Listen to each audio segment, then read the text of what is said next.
Hello viewers, welcome to BA book. இன்றைய தமிழ் வகுப்புல 10th standard new Tamil புக்ல இயல் 1ல் இருக்கக்கூடிய இலக்கண பகுதியும் மொழித்திறன் பயிற்சி பகுதியும் தான் டீட்டெயில்டா பார்க்க போறோம். இந்த இயல் 1ல நமக்கு இலக்கண பகுதியா சொல்லிலக்கணம், எழுத்திலக்கணத்தை பத்தி கொடுத்திருக்காங்க. இந்த லெசன் ரொம்பவே சிம்பிளான ஒரு லெசன் தான். பட் நீங்க ஃபர்ஸ்ட் டைம் இந்த புக்ல படிக்கும் போது உங்களுக்கு ஒரு சில இடங்கள்ல கன்ஃபியூஷன்ஸ் வரும். ஸோ அதனால இந்த வீடியோவை ஸ்கிப் பண்ணாம ஃபுல்லா ஒன்ஸ் பார்த்துட்டீங்க அப்படின்னா இந்த கான்செப்ட் என்ன அப்படிங்கிறது உங்களுக்கு கிளியரா அண்டர்ஸ்டாண்ட் ஆயிடும். அதுக்கப்புறம் எகைன் நீங்க ஒரு வாட்டி புக் எடுத்து ரிவைஸ் பண்ணிக்கிட்டாலே போதுமானது. இங்க ஃபர்ஸ்ட் என்ன கொடுத்திருக்காங்கன்னா, இலக்கணம்னா எதுக்கு பயன்படுது அப்படிங்கறதுதான் இந்த முதல் 2 வரியில கொடுத்திருக்காங்க. சோ இப்ப ஒரு இலக்கணம், ஒரு மொழியோடைய இலக்கணம் அப்படிங்கிறது எதுக்கு பயன்படுதுன்னா, அந்த மொழிய தெளிவா பேசுறதுக்கும் எழுதுறதுக்கும் பயன்படுது. அப்ப இதுக்கு மட்டும்தான் இலக்கணம் பயன்படுதா அப்படின்னு கேட்டீங்கன்னா கிடையாது. அந்த மொழியுடைய சிறப்புகளை அறிந்து கொள்வதற்கும் அந்த இலக்கணம் துணை புரியுது அப்படின்றாங்க. எப்படி அப்படின்னு கேட்டீங்கன்னா, இப்போ நம்ம செயல் வகைகள்ல தொடைநயத்தை பத்தி படிச்சோம்.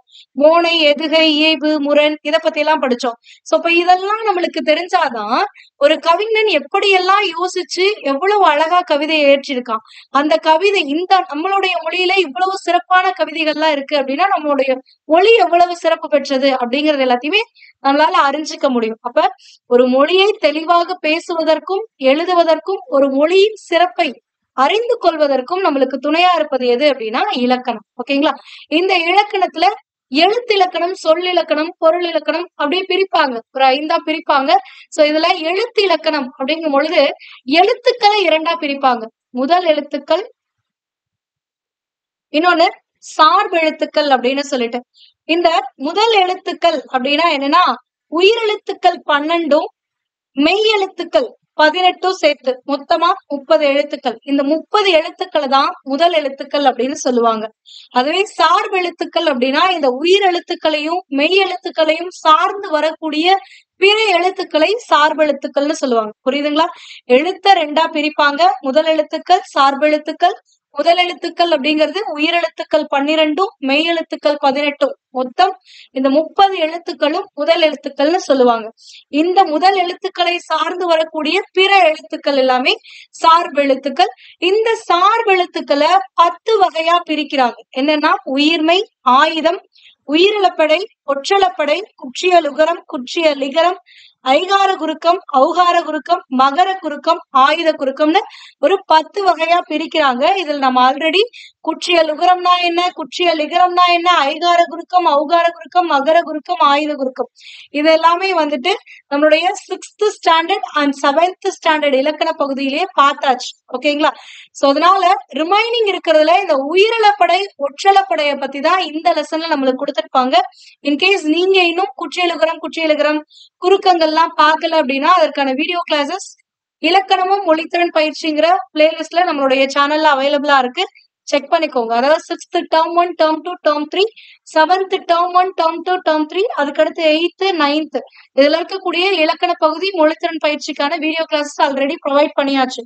சோ அந்த பகுதியை நீங்க பாத்தீங்க அப்படின்னா இதற்கான எக்ஸ்பிளனேஷன்ஸ் எல்லாம் இருக்கும். சோ பயன்படுத்திக்கோங்க.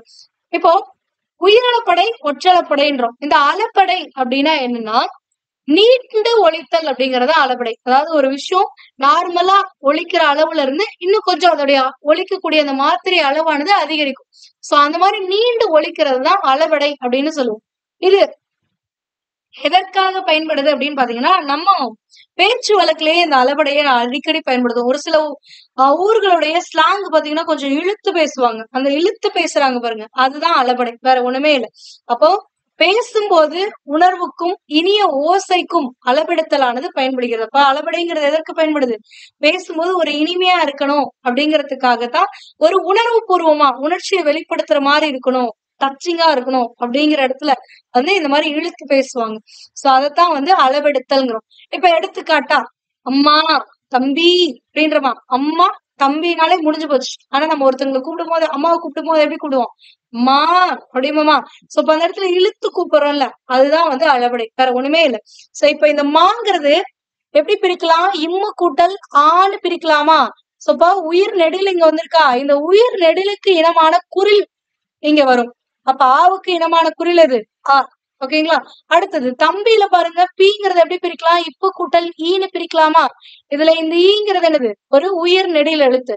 சோ இதற்கு இனமான குறில் எழுத்து தான் அடுத்து அளவெடுக்கும். ஓகேங்களா?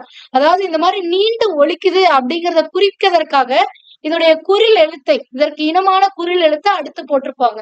சோ அந்த மாதிரி போட்டிருக்காங்கன்னா அந்த இடத்துல அம்மா அப்படின்னு படிக்க கூடாது, அம்மா அப்படின்னு படிக்கணும். சோ அப்ப நீட்டி ஒலிக்குது அப்படிங்கறத குறிப்பிடுவதற்காகத்தான் இந்த அதனுடைய இனமான குறில் எழுத்துக்களை இந்த மாதிரி போடுறாங்க. இதுதான் அளபெடை அப்படின்னு சொல்லுவாங்க. அப்ப அளபெடுத்தல்னா என்னது? நீண்டு ஒலித்தல் அப்படிங்கறத அளபெடுத்தல். இதற்கு எதற்காக பயன்படுத்துறோம்? இத ஒரு உணர்வு பூர்வமாக ஒரு விஷயத்த சொல்லும் பொழுது அல்லது இனிய ஓசைக்காக நம்ம இந்த அளபெடுத்தலை பயன்படுத்துறோம். ஓகேங்களா? சோ இந்த அளபெடுத்தல் 2 வகையா பிரிக்கிறாங்க. ஒண்ணு உயிரளபடை, இன்னொன்னு ஒற்றளப்படை. உயிரிழப்படை அப்படின்னா உயிரெழுத்துக்கள் அளபெடுத்துச்சு அப்படின்னா அது உயிரிழப்படை. இதுவே ஒற்றுனா என்னது? மெய்யெழுத்துக்களும் ஆயுத எழுத்தையும் தான் ஒற்று அப்படின்னு சொல்லுவாங்க. அப்ப ஒரு மெய்யெழுத்தோ அல்லது ஆயுத எழுத்தோ அளபெடுத்துச்சு அப்படின்னா அதை வந்து ஒற்றளபடைன்னு சொல்லுவாங்க. ஓகேங்களா? அப்ப உயிரிழப்படை அப்படின்னா என்னன்னா செயலுடைய ஒரு சொல்லுக்கு, ஒரு சொல்லுடைய முதல்லயோ இடையிலயோ அல்லது இறுதியிலயோ நிற்கக்கூடிய ஒரு உயிர் நெட்டெழுத்து தத்தம் அளவில் நீண்டு ஒலிக்கும் போது அதை குறிக்க நெட்டெழுத்துக்களின் இனமான குற்றெழுத்துக்கள் அவற்றின் பின்னால் வரும். இவ்வாறு வருவது உயிரிழப்படை அப்படின்றாங்க. அதாவது மொழினா ஒண்ணும் இல்ல, சொல்னு அர்த்தம். ஓகேங்களா? மொழினா என்னது? சொல். ஏன்னா சொல் அப்படிங்கிறதுக்கு சொல்லுங்கிற பொருள் தரக்கூடிய பல சொற்கள் இருக்கு. பதம், கிளவி, மொழி எல்லாமே சொல்லு பொருள் தரக்கூடிய சொற்கள் தான். ஓகேங்களா? அப்போ ஒரு செயல்ல இருக்கக்கூடிய ஒரு சொல்லுடைய முதல்லயோ அல்லது இடையிலயோ அல்லது இறுதியிலேயோ இருக்கக்கூடிய ஒரு உயிர் நெட்டெழுத்து. ஏன்னா உயிரெழுத்துக்கள் 12. இந்த 12ல 7 எழுத்துக்கள் நெடில் எழுத்துக்கள், 5 எழுத்துக்கள் குறில் எழுத்துக்கள்னு படிச்சிருக்கோம். சோ இந்த 7 நெட்டெழுத்துக்கள் ஏதாவது ஒன்று தன்னுடைய மாத்திரை அளவுல இருந்து இன்னும் நீண்டு ஒலிக்கணும் அப்படிங்கும் பொழுது அந்த இடத்துல அது நீண்டு ஒலிக்குதுங்கிறத குறிப்பிடுவதற்காக அதற்கு இனமான ஒரு குறில் எழுத்த பக்கத்துல போட்டுருவாங்க. இப்ப அம்மா அப்படிங்கிறதுல அம்மா கடைசியில எதுல முடியுது? ஆளதான் முடியுது. ஆனா அது நீண்டு ஒலிக்குது அப்படிங்கறத குறிப்பிடணுங்கிறதுக்காக இதற்கு இனமான குறில் எழுத்து, ஆக்கு இனமான குறில் எழுத்து என்னது? ஆ. சோ அதுக்கு பின்னாடி போடுவாங்க. அப்படி போடுறதுதான் வந்து என்னன்னு சொல்றாங்கன்னா உயிரிழப்படை அப்படின்னு சொல்றாங்க. புரியுதுங்களா? சோ இந்த உயிரிழப்படைய 3ஆ பிரிக்கிறாங்க. என்னென்ன அப்படின்னு பாத்தீங்கன்னா செய்யுளிசை அளபடை, இன்னிசை அளபடை, சொல்லிசை அளபடை அப்படின்னுட்டு. சோ இதுல செய்யுளிசை அளபடை அப்படின்னா என்னன்னா ஒரு செயல்ல ஓசை குறையும் போது அதை நிறைவு செய்வதற்காக நெட்டெழுத்துக்கள் இந்த மாதிரி அளவெடுக்குது. அதாவது நெட்டெழுத்துக்கள் நீண்டு ஒலிக்குது அப்படின்னா அதைத்தான் செயலிசை அளபடை அப்படின்னு சொல்லுவாங்க. புரியுதுங்களா? ஒரு செயல்ல ஓசை குறையும் பொழுது அதனை நிறைவு செய்வதற்காக அந்த நெட்டெழுத்துக்கள் நீண்டு ஒலித்தலைத்தான் அளவெடுத்தல்ங்கிறது. அப்ப கடைசியா இருக்கக்கூடிய அந்த நெட்டெழுத்துக்கள் அளவெடுத்தலை செய்யுளிசை அளபடைன்னு சொல்றாங்க. இது ஒரு ஓசை குறையும் போது அதை நிறைவு செய்வதற்காக தானே அளவெடுக்குது. அப்போ இத இசை நிறை அளபடை, அந்த இசையை நிறைவு செய்வதற்காக அளவெடுத்தல்னால் இசை நிறை அளபடைனும் இந்த செயலிசை அளபடைய சொல்லுவாங்க. இது சொல்லுடைய முதல்லையும் வரும், இடையிலையும் வரும், கடையிலையும் வரும். இப்போ இங்க ஒரு பாடல் கொடுத்திருக்காங்க பாருங்க.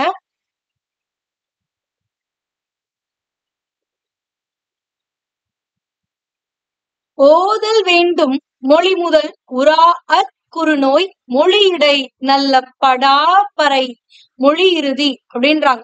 இத நம்ம நார்மலா படிச்சோனாலே படிக்க முடியும். ஓதல் வேண்டும் மொழி முதல் உரார் குறுநோய் மொழியிடை நல்ல படாப்பறை மொழி இறுதி அப்படின்னு படிக்கலாம். ஆனா அளவெடுத்தல் எதற்கு பயன்படுதுன்னு சொன்னோம்? பேசும்போது உணர்வுக்கும் இனிய ஓசைக்கும் அளவெடுக்கணுங்கிறோம். சோ இத படிக்கும் பொழுது ஒரு உணர்ச்சி பொங்குற மாதிரி இருக்கணும். அப்படிங்கும் பொழுது அளபடையானது பயன்படுத்தப்படுது. இப்போ இந்த ஓதல் அப்படிங்கிறதுல இந்த ஓ வந்து நீட்டி ஒலிக்கிறாங்க. அது நீண்டு ஒலிக்குது அப்படிங்கறத குறிப்பிடுவதற்காகத்தான் இதனுடைய குறில் எழுத்து இங்க இனமாக இங்க வந்திருக்கு. ஓகேங்களா? அப்ப ஓதல் அப்படின்னு படிக்கணும். ஓதல் வேண்டும் மொழி முதல் உரார். இதுல உரார் அப்படிங்கறதுதான் இந்த இடத்துல வரணும். ஓகேங்களா? உரார்னு வரணும். ஆனா இந்த இடத்துல இந்த ராங்கிறத இரு கூட்டல் ஆவா.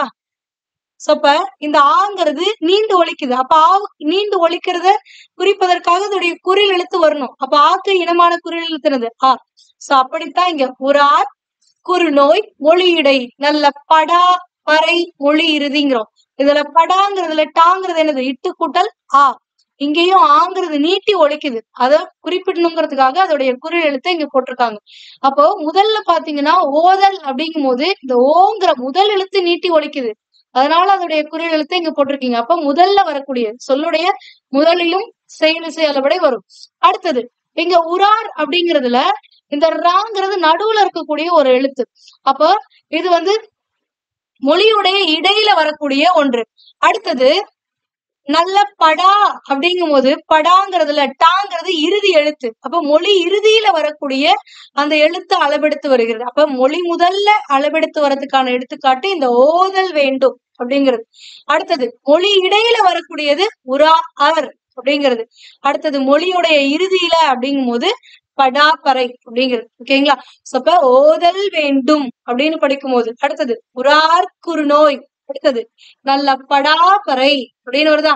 சோ இப்படி படிக்கும் பொழுது இந்த உணர்வோடு இருக்கா? சோ அதற்காகத்தான் அளபெடுத்தலானது பயன்படுகிறது. சோ இது மாதிரி செயலில் ஓசை குறையும் பொழுது அளபெடுத்தலை செயலிசை அளபடைங்கிறோம். இந்த செயலிசை அளபடை மொழியுடைய முதல்லையும் வரும். மொழி முதல் அப்படின்னா ஒரு சொல்லோடைய முதல்ல வரும். அடுத்தது ஒரு சொல்லோடைய இடையிலையும் வரும். இந்த உரா அர் அப்படிங்கிற மாதிரி உரார் அப்படிங்கிறது உரா அர் அப்படின்றோம். சோ அந்த இடத்துல நீட்டி ஒலிக்கிறோம். அடுத்தது நல்ல படாபறை அப்படிங்கிறது படா இறுதியில வருது. சோ இந்த மாதிரி இறுதியிலும் அளவெடுக்கும். அடுத்தது இன்னிசை அளபடை. இன்னிசை அளபடைங்கிறது செயலில் ஓசை குறையாத இடத்திலும் இனிய ஓசைக்காக குறில் நெடிலாகி அளபெடுப்பது இன்னிசை அளபடை. அதாவது செயல்ல எந்த ஓசையும் குறையாது, அது கரெக்டா தான் இருக்கும். இருந்தாலும் கூட அந்த இடத்துல இனிய ஓசைக்காக குறில் எழுத்து என்னவா இருக்கும் அப்படின்னா நெடில் எழுத்தாக அளவெடுக்கும். அதைத்தான் என்னன்னு சொல்றாங்கன்னா இன்னிசை அளபடை அப்படின்னு சொல்றாங்க. இப்ப இங்க பாருங்க, கெடுப்பதும் கெட்டாருக்கு சார்வாய் மாற்றாங்கே எடுப்பதும் எல்லாம் மலைனே இதை படிக்கலாம். கெடுப்பதும் இந்த இடத்துல தூங்குறது இந்த தூவே இருந்திருக்கலாம், கெடுப்பதும்னே இருந்திருக்கலாம். இந்த 3 எழுத்துக்கள் இல்லாம கெடுப்பதும் கெட்டார் சார்வாய் மாற்றாங்கே எடுப்பதும் எல்லாம் மலை அப்படிங்கும் பொழுது இந்த செயல்ல எந்த ஒரு ஓசையும் குறையல, அதே மாதிரி கரெக்டா இருக்கு. ஆனா இனிய ஓசைக்காக நம்ம இத இன்னும் அழுத்தி சொல்லும் பொழுது வலியுறுத்தி சொல்றோம். அப்ப என்ன பண்றோம்? கெடுப்பதும் அப்படின்றோம். அப்ப இந்த இடத்துல தூங்குற இந்த குறில் எழுத்தானது நெடில் எழுத்தாக அளவெடுக்குது. அப்ப குறில் ஆனது நெடிலாக அளவெடுக்கும் போது இந்த தூங்குறது எப்படி மாறுது? தூணு மாறுது. ஓகேங்களா? இது அளவெடுக்குதுங்கிறத குறிக்கிறதுக்காக இது என்ன பண்ணும்? இதற்கு இனமான எழுத்து இங்க போடணுமா? தூங்குறது என்னது? இத்து கூட்டல் ஊவா. அப்ப ஊக்கு இனமான குறில் எழுத்து எது? ஊ. அதனால இங்க போட்டிருக்காங்க. இந்த இடத்துல இந்த ஊ எதற்காக போட்டிருக்காங்கன்னா இந்த இடத்துல நீட்டி ஒலிக்கணும் அப்படிங்கிறத குறிப்பிடுவதற்காக பயன்படுத்தி இருக்கிறார்கள். ஓகேங்களா? இங்க ஞாபகம் இருக்கா? அதாவது ஒரு சொல்லுடைய தன்னுடைய மாத்திரை அளவுல இருந்து நீண்டு ஒலிக்கும் பொழுது அதனை குறிப்பதற்காக நெட்டெழுத்துக்களுக்கு இனமான குறில் எழுத்துக்கள் அவற்றின் பின்னால் வரும். அப்ப இந்த இடத்துல குறில் எழுத்துக்கள் வருது அப்படின்னா அதற்கு முன்னாடி இருக்கக்கூடிய அந்த எழுத்தை நம்ம நீட்டி ஒலிக்கணும், அது அளவெடுத்திருக்கு அப்படின்னு அர்த்தம். ஓகேங்களா? அடுத்தது அதே மாதிரிதான் எடுப்பதும்னே இருந்திருக்கலாம். ஆனா இந்த தூங்குறதை எப்படி மாத்திருக்கோம்? தூவா மாத்திருக்கோம். அப்ப குறிலானது நெடிலாக அளவெடுத்து வருகிறது. சோ இந்த மாதிரி குறில் நெடிலாக அளவெடுப்பது இன்னிசை அளபடை அப்படின்னு சொல்லுவாங்க. ஓகேங்களா? அடுத்தது சொல்லிசை அளபடை. சொல்லிசை அளபடை அப்படிங்கிறது செயல்ல ஒரு பெயர் சொல் எச்ச சொல்லாக திரிந்து அளவெடுப்பது சொல்லிசை அளபடை அப்படிம்பாங்க. ஓகேங்களா? இப்போ எடுத்துக்காட்டா உரணசை உள்ளம் துணையாக சென்றார் வரணசை இன்னும் உளேன் அப்படின்னு இருக்கா? இதுல உரணசை அப்படிங்கறத எப்படி பிரிக்கலாம்னா உரண் கூட்டல் நசைன்னு பிரிக்கலாம். இதுல உரண் அப்படின்னா என்னன்னா வலிமை அப்படின்னு பொருள். நசைனா என்ன பொருள்னா விருப்பம் அப்படிங்கிறது. இப்போ இந்த நசைங்கிறது ஒரு பெயர் சொல், ஒன்றன் பெயரைத்தான் குறிப்பிடுகிறது. சோ அப்ப இது ஒரு பெயர் சொல். ஆனா இந்த பெயர் சொல் என்ன பண்ணுது அப்படின்னா நசையி அப்படின்னு அளவெடுக்குது, ஒரு எச்ச சொல்லாக திரிந்து. சோ நசைனா ஒரு பெயர் சொல், ஆனா நசையி அப்படிங்கும் போது ஒரு எச்சமாக திரிவடைகிறது. எச்சமாக திரிந்து அளவெடுப்பதைத்தான் சொல்லிசை அளபடை அப்படின்றாங்க. புரியுதுங்களா? அப்போ செயல்ல ஒரு பெயர் சொல் ஒரு எச்ச சொல்லாக திரிந்து அளவெடுப்பதை என்னன்னு சொல்லுவாங்க? சொல்லிசை அளபடை. இதேதான் வரணசை. நசைன்னு இருந்தா அது ஒரு பெயர் சொல், நசையின்னு வரும் பொழுது அளவெடுக்கும் பொழுது இது பெயர் சொல்லானது ஒரு வினை எச்சமாக மாறுகிறது. அப்போ செயலிசை அளபடைனா என்னது? ஓசை குறையும் போது அதனை நிறைவு செய்வதற்காக அந்த நெட்டெழுத்து நீண்டு ஒலிக்கும், அது செயலிசை அளபடைங்கிறோம். அதுவே ஒரு குறில் எழுத்து நெடிலாக அளவெடுப்பது இன்னிசை அளபடை. அதுவே ஒரு பெயர் சொல் எச்ச சொல்லாக திரிந்து அளவெடுத்த சொல்லிசை அளபடைன்னு சொல்லுவாங்க. ஓகேங்களா? சோ இந்த எல்லாத்துலயுமே பாத்தீங்க அப்படின்னா இந்த கடைசியில அந்த உயிர் எழுத்து தான் அளவெடுத்து இருக்கும். இந்த நசை அப்படிங்கிறதுல இந்த ஐங்கிறது ஈயாக, ஐக்கு இனமான எழுத்து என்னது ஈ. ஓகேங்களா? அதே மாதிரி அவ்வுக்கு இனமான எழுத்து என்னன்னா ஊ. இதை இனவெழுத்துக்கள்ல நம்ம படிச்சிருக்கோம். ஓகேங்களா? சோ அதற்கு இனமான இந்த உயிரெழுத்துக்கள் தான் இந்த இடத்துல வந்திருக்கும். ஓகேங்களா? விச் மீன்ஸ் உயிரெழுத்துக்கள் தான் நீண்டு ஒழிச்சிருக்கு அப்படின்னு அர்த்தம். சோ இது மாதிரி உயிரெழுத்துக்கள் நீண்டு ஒழித்தலை தான் உயிரிழப்படை அப்படின்னு சொல்றாங்க. புரிஞ்சதா? அடுத்தது ஒற்றளபடை. ஒற்றளபடை அப்படின்னா ஒற்றை எழுத்துக்கள் அளவெடுத்தல், ஒற்றெழுத்துக்கள் நீண்டு ஒழித்தலைத்தான் ஒற்றளபடைம்பாங்க. அப்போ ஒற்று அப்படின்னா என்னது? மெய் எழுத்துக்களையும் ஆயுத எழுத்துக்களையும் தான் நம்ம என்னன்னு சொல்லுவோம்? ஒற்றும்போம். அப்போ இந்த மெய் எழுத்துக்களை எல்லா மெய் எழுத்துக்களும் அளவெடுத்து வருமா அப்படின்னு கேட்டீங்கன்னா கிடையாது. செயல்ல ஓசை குறையும் பொழுது அதனை நிறைவு செய்வதற்காக இங்கு, இன்று, இன்னு, இந்து, இம்மு, இன்னு, இவ்வு, ஈயு, இல்லு, இல்லு ஆகிய 10 மெய்யெழுத்துக்களும் அக் அப்படிங்கிற ஆயுத எழுத்தும் அளவெடுத்து வரும். இதைத்தான் வந்து ஒற்றளபடைங்கிறாங்க. 18 மெய்யெழுத்துக்களும் அளவெடுத்து வராது. 18ல இருக்கக்கூடியதுல ஒரு 10 மெய்யெழுத்துக்கள் தான் அளவெடுத்து வரும். ஓகேங்களா? அதே மாதிரி ஆயுத எழுத்து ஒன்று. இந்த 11 எழுத்துக்களும் ஒரு செயல்ல ஓசை குறையும் பொழுது அளவெடுத்து வருவதைத்தான் என்னன்னு சொல்றாங்கன்னா ஒற்றளபடை. எடுத்துக்காட்டா பாருங்களேன், எங்கிறைவன் அப்படின்னு கேட்டிருக்கலாம். ஆனா இந்த இடத்துல உணர்ச்சி பூர்வமா சொல்லும் பொழுது எங்கிறைவன் அப்படின்றமா அந்த இடத்துல இங்கானது அளவெடுத்து வருகின்றது. சோ அப்ப இந்த இங்கு நீண்டு ஒழிக்குது அப்படிங்கிறத குறிப்பிடுவதற்காகத்தான் இங்க பக்கத்துல இன்னொரு இங்கு போட்டிருக்காங்க. அதே மாதிரிதான் எக்கிழங்கிய கையராய் இன்னுயிர் அப்படிங்கிறோம். அந்த இடத்துல எக்கிழங்கிய அப்படின்னே படிச்சிருக்கலாம். ஆனா அந்த இடத்துல நீண்டு ஒழிக்குது அப்படிங்கறத குறிப்பிடுவதற்காகத்தான் இன்னொரு முறை இதே எழுத்த வந்து இந்த இடத்துல போட்டிருக்கோம். சோ இது மாதிரி ஒரு எழுத்து ஆடாராய் வருதுன்னா அந்த இடத்துல 2 வாட்டி இக்குன்னு படிக்கூடாது. அந்த எழுத்து நீட்டி ஒழிக்கணுங்கிறதா இந்த இடத்துல குறிப்பிடுது. அளபடை அப்படின்னா ஒரு எழுத்து நீண்டு ஒழித்தல் அப்படிங்கறதா. சோ அந்த நீண்டு ஒழித்தல் அப்படிங்கறத குறிப்பிடுவதற்காகத்தான் அதற்கு இனமான எழுத்துக்கள் பக்கத்துல வருது. ஓகேங்களா? அப்ப இந்த இடத்துல எங்கிறைவன் அப்படிங்கும் போது இங்கே இன்னொரு வாட்டி வருது. அப்ப எங்கிறைவன் படிக்கூடாது, எங்கிறைவன். அந்த இங்கு வந்து நீட்டி ஒழிக்கணும். அதே மாதிரிதான் எக்கிழங்கிய அப்படிங்கும் போது இந்த இக்கு இழுத்து படிக்கணும், கிழங்கிய அப்படின்னு படிக்கணும். அவ்வளவுதான். ஓகேங்களா? சோ இது மாதிரி ஒற்று நீண்டு ஒழித்தால் அது ஒற்றளபடைம்போம். அனைத்து மெய்யெழுத்துக்களும் அளவெடுத்து வராது. 10 மெய்யெழுத்துக்களும் எந்த ஒரு ஆயுத எழுத்தும் தான் அளவெடுத்து வரும். ஓகேங்களா? சோ இப்ப எழுத்து இலக்கணம்னா புரிஞ்சா? எழுத்துக்கள் முதல் எழுத்து சார்பெழுத்துன்னு 2ஆ பிரிப்போம். உயிரெழுத்து 12, மெய்யெழுத்து 18 சேர்த்து 30 எழுத்துக்களை முதல் எழுத்துக்கள்னு சொல்லுவோம். இதனை சார்ந்து வரக்கூடிய எழுத்துக்கள், தனித்து இயங்காமல் முதல் எழுத்துக்களை சார்ந்து வரக்கூடிய எழுத்துக்களை சார்பெழுத்துக்கள்னு சொல்லுவோம். இந்த சார்பெழுத்துக்களை 10 வகையா பிரிக்கிறாங்க. உயிர்மெய், ஆயுதம், உயிரிழப்படை, ஒற்றளப்படை, குற்றியலுகரம், குற்றியலிகரம், ஐகார குறுக்கம், ஔகார குறுக்கம், அகர குறுக்கம், ஆயுத குறுக்கம். இதுல உயிரிழப்படை, ஒற்றளப்படை அப்படிங்கிறது அளப்படையில வரக்கூடியது. அளபடை அப்படின்னா நீண்டு ஒழித்தல் அர்த்தம். ஒரு உயிரெழுத்து நீண்டு ஒழிச்சுச்சு அப்படின்னா அது உயிரிழப்படை. இதுவே ஒரு ஒற்று நீண்டு ஒழித்துச்சுன்னா அது ஒற்றளப்படை அப்படிம்பாங்க. உயிரெழுத்துக்கள் அப்படிங்கும் பொழுது செயலுடைய ஒரு சொல்லுடைய செயல்ல ஒரு சொல்லுடைய முதல்ல, இறுதியில அல்லது இடையில இருக்கக்கூடிய நெடில் உயிரெழுத்துக்களானது என்ன பண்ணும்? நெட்டெழுத்துக்களானது, உயிர் நெட்டெழுத்துக்களானது என்ன பண்ணா நீண்டு ஒழிக்கும். அதனை குறிப்பிடுவதற்காக அதற்கு இனமான ஒரு குறில் எழுத்த பக்கத்துல போட்டிருப்பாங்க. அதாவது நீண்டு ஒழிக்குதுங்கிறத குறிக்கிறதுக்கு தான் அந்த குறில் எழுத்த போடுறாங்க. ஓகேங்களா? ஆன்னு படிக்கூடாது, ஆதான் அதை குறிப்பிடுறாங்க. நீண்டு ஒழிக்குதுங்கிறத குறிப்பிடுறதுக்காக இந்த இடத்துல அம்மான்னு தான் படிக்கிறீங்க. இந்த இடத்துல அம்மா அப்படின்னு படிக்கிறது கிடையாது. ஓகேங்களா? அம்மா அந்த ஆங்கிறது நீண்டு ஒழிக்குது, அதை குறிப்பிடுவதற்காக இந்த இடத்துல ஆ போட்டிருக்கோம். அடுத்தது தம்பின்னு தான் படிக்கிறோம், தம்பி ஈன்னு வந்துடுறாது. ஓகேங்களா?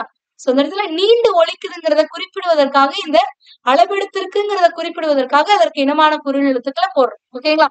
இத 3 வகையா பிரிக்கிறாங்க. செயலிசை அளபடை. செயலிசை அளபடை அப்படின்னா ஓசை குறையும் பொழுது அதனை நிறைவு செய்வதற்காக வரக்கூடியது. அப்ப ஓதல் வேண்டும் அப்படிங்கறத படிக்கிறதுக்கு முன்னாடி ஓதல் வேண்டும் ஓசைக்காக. அடுத்தது உரார் குறுநோய் அப்படிங்கும் போது உரார் குறுநோய் அப்படின்னு படிக்கும் போது இன்னும் எளிமையாக ஓசையோட இருக்கு. நல்ல படாவரைங்கிறத விட நல்ல படாவரை அப்படின்றோம். ஓகேங்களா? அடுத்தது இன்னிசை அளபடையும் போது ஓசை குறையாத இடத்துல கூட ஒரு குரல் நெடிலாக அளவெடுப்பதுதான் இன்னிசை அளபடை. அப்ப கெடுப்பதும்ங்கிறது எப்படி வருது? கெடுப்பதும், எடுப்பதும்ங்கிறது எடுப்பதும் அப்படின்னு வருதான் அது. அடுத்தது சொல்லிசை அளபடை. ஒரு பெயர் சொல் ஒரு எச்ச சொல்லாக திரிந்த அளவெடுத்தலை சொல்லிசை அளபடைமோ. உரணசைங்கிறது உரணசை அப்படின்னு வருதா? இந்த இடத்துல உரநசைன்னு படிக்கக்கூடாது. உரநசை அப்படின்னு தான் படிக்கணும். அது இழுத்து படிக்கணும். ஓகேங்களா? சோ இந்த இடத்துல நசை அப்படிங்கிறது நசைங்கிற அளவெடுத்து ஒரு பெயர் சொல்லானது ஒரு வினை எச்சமாக இந்த இடத்துல வந்திருக்கு. ஓகேங்களா? அடுத்தது ஒற்றளப்படை. ஒற்றளப்படைனா ஒற்றுக்கள் அளவெடுத்தலை ஒற்றளப்படை அப்படின்னு சொல்லுவோம். அடுத்து நம்ம பார்க்கக்கூடியது என்னன்னா சொல். சொல் அப்படின்னா என்னது? ஒரு எழுத்து தனித்து நின்று பொருள் தந்தாலும் அது சொல் தான். அது ஓரெழுத்து ஒரு மொழிமோ. அதுவே பல எழுத்துக்கள் சேர்ந்து நின்று ஒரு பொருள் தருதுன்னா அதுவும் ஒரு சொல் தான். இப்ப ஒரு எழுத்து தனித்து நின்று பொருள் தரும் அப்படின்னா பூ, கை, மை இதெல்லாமே தனித்து நின்னே பொருள் தரும். சோ அப்ப இதுவும் ஒரு சொல் தான். அப்ப ஒரு எழுத்து தனித்து நின்று பொருள் தந்துச்சுன்னா அது என்னன்னு சொல்லுவோம்? ஓரெழுத்து ஒரு மொழின்னு சொல்லுவோம். அப்ப இதுவும் சொல் தான். ஓகேங்களா? அடுத்தது பல எழுத்துக்கள் சேர்ந்து நின்று பொருள் தந்தாலும் அதுவும் என்னதான்? சொல் தான். இப்ப பூ மலர்ந்தது, இதுல எது சொல் அப்படின்னா பூ மட்டும் கிடையாது, மலர்ந்ததும் ஒரு வகையான சொல் தான். அடுத்தது மாடுங்கிறது ஒரு சொல், புல்ங்கிறது ஒரு சொல், தின்றதுங்கிறது ஒரு சொல். ஓகேங்களா? சோ இது மாதிரி இதுதான் ஒரு எழுத்துக்கள் தனித்து நின்றோ அல்லது பல எழுத்துக்கள் சேர்ந்தோ பொருள் தரும் வகையில் அமைவது சொல் எனப்படும். ஓகேங்களா? இந்த சொற்கள் ஒரு சில சொற்கள் என்ன பண்ணுனா திணைகளை குறிப்பிடும். இப்ப மலர்ந்ததுன்னு இருக்கா, இந்த மலர்ந்தது அப்படிங்கிறது உயர்திணையா அக்ரிணையா? பூ மலர்ந்ததுங்கிறோம். மலர்ந்தது தூங்குற இந்த விகுதி பெற்றிருந்துச்சுனாலே அது என்னது? ஒன்றன் பால் அர்த்தம். ஒன்றன் பால்னாவே என்னது? அது அக்ரிணை. அப்போ திணையை குறிப்பிடுதா? இதுவே நான் சென்றேன் அப்படின்ற அதுல சென்றேன் அப்படிங்கறது அந்த ஏன் அப்படிங்கிற விகுதி ஒரு தன்மை ஆண்பால் தன்மையை குறிப்பிடுகிறது. ஒரு உயர்திணை தன்மையை குறிப்பிடுகிறது. அப்படிங்கும் போது அந்த இடத்துல உயர்திணைங்கிறது குறிப்பிடுதான். அடுத்தது பாலையும் குறிப்பிடும். இப்ப மலர்ந்தது அப்படிங்கிறது என்னது? ஒன்றன் பால். இதுவே மாடுகள் புல் தின்றன அப்படின்னு வந்துச்சுன்னா பலவின் பால். கமலா ஆடினாள் பெண் பால். கண்ணன் சென்றான் ஆண் பால். சித்தர்கள் சென்றார்கள் பலர்பால். அப்போ அந்த சென்றார்கள், ஆடினால், ஆடினான், சென்றது, சென்றன இது எல்லாமே சொற்கள் தான். இந்த சொற்கள் எல்லாமே என்ன பண்ணுது? பால்களை குறிப்பிடுகிறது. ஆண் பாலா, பெண் பாலா, பலர்பாலா, ஒன்றன் பாலா, பலவின் பாலா குறிப்பிடுது. அது மட்டுமா அப்படின்னு கேட்டீங்கன்னா ஒரு சில சொற்கள் எதை குறிக்கும்? திணையை குறிக்கும். ஓகேங்களா? அடுத்தது மூவகை இடங்களிலும் வரும். இந்த சொற்கள் அப்படிங்கிறது மூவகை இடங்களையும் வரும். தன்மையிலையும் வரும், அடுத்தது முன்னிலையிலையும் வரும், அடுத்தது படற்கையிலையும் வரும். இப்ப சென்றேன் அப்படின்னா தன்மை. ஏன்னா சென்றேன்கிறது என்ன வரும்? இதுக்கு முன்னாடி நான் சென்றேன்னு தான் எழுத முடியும். அப்ப பேசுபவர்களை குறிப்பிட்டால் அது தன்மை. அப்ப சென்றேன்கிற சொல் எதனை குறிப்பிடுகிறதுனா தன்மை இடத்தில் வருகிறது. இதுவே சென்றாய்ன்னு இருக்கு. சென்றாய்னா என்னன்னு வரும்? நீ சென்றாய் அப்படின்னு அர்த்தம். அப்ப நீங்கிறது என்னது? முன்னிலை. அப்ப சென்றாய்ங்கிறது எதை குறிப்பிடுதுன்னா ஒரு முன்னிலையை குறிப்பிடுகிறது.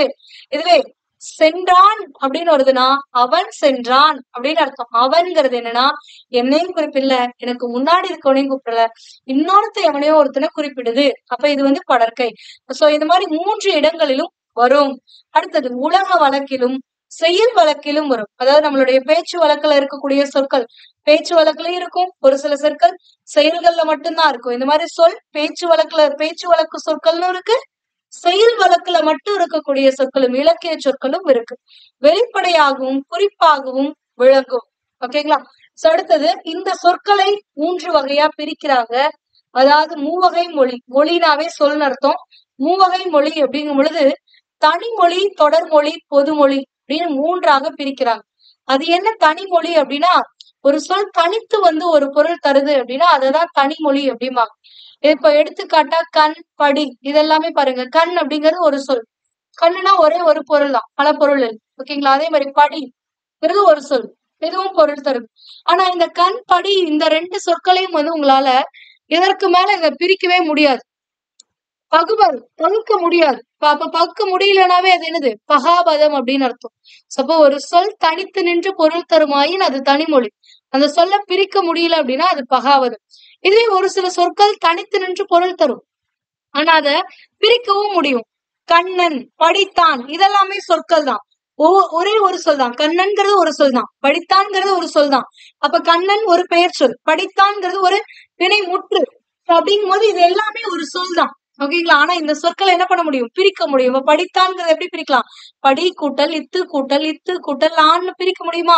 அப்போ இந்த படிங்கிறத இன்னும் மேலும் பிரிக்க முடியாது. அப்படி இருந்துச்சுன்னா அது பகாவதம். ஆனா இந்த சொல்ல பகுக்க முடியுதா? அப்ப சொற்களை பகுக்கக்கூடிய சொற்களாகவும் வரும், பகுக்க முடியாத சொற்களாகவும் வரும். அந்த மாதிரி பகுக்க கூடியதாகவோ அல்லது பகுக்க முடியாததாகவோ வந்து தனித்து நின்று பொருள் தந்துச்சு. ஒரே ஒரு சொல் மட்டும் வந்து பொருள் தந்துச்சுன்னா அது தனிமொழி. ஓகேங்களா? இதுவே 2 அல்லது அதற்கு மேற்பட்ட சொற்கள் வந்து ஒரு பொருளை தந்துச்சு அப்படின்னா அதை தொடர்மொழின்னு சொல்லுவாங்க. இப்ப இந்த இடத்துல பாருங்களேன், கண்ணன் வந்தான், இது ஒரு தொடர்ங்கிறோம். ஏன் தொடர்ங்கிறோம்?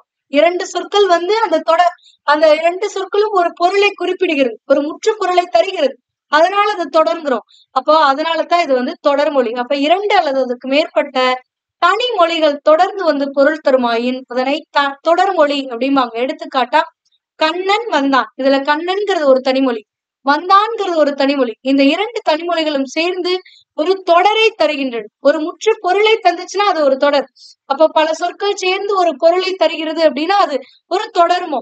அப்ப கண்ணன் வந்தான் ஒரு முற்று பொருளை தருதா? அப்ப இது ஒரு தொடர். அப்போ தனிமொழிகள் சேர்ந்து ஒரு தொடரை உருவாக்குவதனால் இது தொடர்மொழி. அடுத்தது, மலர் வீட்டுக்கு சென்றாள். மலர் வீட்டுக்கு சென்றால் 3 சொற்கள் இருக்கு, 3 தனிமொழிகள் இருக்கு.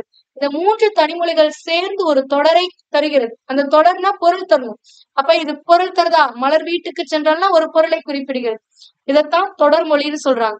இதுவே பொதுமொழி அப்படின்னா என்னன்னா, ஒரு சொல் தனித்து நின்று ஒரு பொருளையும் அதே சொல்ல பிரிக்கும் பொழுது பிரிந்து நின்று வேறொரு பொருளையும் தந்து தனிமொழிக்கும் தொடர்மொழிக்கும் பொதுவாய் அமைவது பொதுமொழி அப்படின்றாங்க. எடுத்துக்காட்டா இப்ப 8 அப்படிங்கறது எப்படி பிரிக்கிறாங்கன்னா, எல் கூட்டல் தூன்னு பிரிக்கிறாங்க. ஓகேங்களா? இதுல எல் கூட்டல் தூ அப்படிங்கும் போது சேர்த்து எழுதும் போது எப்படி வரும்னா 8ன்னு புணரும். இது புணர்ச்சி விதிகள். ஓகேங்களா? ஏன்னா ஞாபகம் இருக்கா? என்னது வல்லின எழுத்துக்கள் வருமொழியாக வந்து நிலைமொழியில் லகரம் வந்துச்சு அப்படின்னா இந்த லகரம் என்னதான் ஆகும்? இட்டுன்னு மாறுமா? டகரமா மாறுமா? அப்ப 8 அப்படின்னு வரும். அடுத்தது இந்த இல்லு வந்து இட்டாக மாறும் பொழுது இந்த தகரம் தகரமாகவே மாறும். அப்ப இட்டு கூட்டல் ஊ டூனே மாறும். ஓகேங்களா? இட்டு கூட்டல் ஊன்னு இருக்குல்ல, இதுல இந்த தகரம் தகரமாகவே மாற்றம் அடையும். அப்படி மாற்றம் அடையும் போது இட்டு ஆயிடும். அப்ப இட்டு கூட்டல் ஊ டூன்னு வந்துடும். அப்ப 8ன்னு வந்துடும். ஓகேங்களா? சோ அப்படிங்கும் பொழுது இப்ப 8ங்கும் போது ஒரு எண்ணை குறிக்கும், சேர்ந்து இருக்கும் போது ஒரு பொருளை தருதா? அதுவே இந்த இடத்துல பிரிக்கும் பொழுது எல் கூட்டல் தூணு பிரிக்கும் பொழுது என்ன பொருளை தருது? எல்லை உன் அப்படிங்கிற பொருளை தருது. எல் கூட்டல் தூங்கிறது என்னது?